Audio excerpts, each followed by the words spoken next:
ஒரு பிளாஸ்டிக் குடம். அண்ணே பேசும்போது அங்கிட்டு பேசுங்கண்ணே. நீங்க பேசி விளையாடுறதுக்கு நான் உன் வீட்டுக்கு சடங்குக்கோ காதுவத்துக்கு வரல.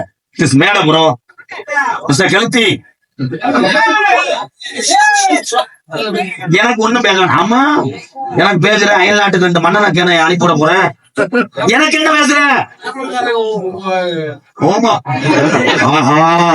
மாடும் மாடி வாசல பின்னாடி போகுது. அவனே பேச்சு வரலன்னா இங்க நினைச்சிருக்கேன்னு அர்த்தம். நான் என்ன சொல்லணும்? இப்ப மை செட்டு போட்டிருக்கா இல்ல? மை செட்டு பேர நம்ம முத்துமாரி பவர் ஆடியோ பிடார பட்டியா வாழ்த்துக்கு. இது அருமையான செட்டு. உங்கள்கிட்ட ஊரே வெளிச்சமாக்கி இருக்க.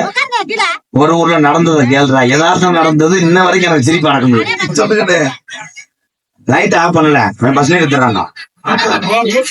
நல்லா படிச்சுட்டு இருந்துச்சு. கரண்ட் போயிடுச்சு. கதையை கேளு. கரண்ட் போன உடனே ஓனரு பயல கூப்பிட்டு சந்துக்குள் நிக்கிற சென்னைட்ட ஸ்டார்ட் பண்ணிட்டு வாடா அப்படின்னு. அவன் இந்த சாவி தூக்கிட்டு காலை கெஞ்சிக்கிட்டே வெறி கொண்டு ஓடிட்டேன். இந்த ஜென்ரேட்டர் பக்கத்துல ஒரு வெள்ளை வீடு.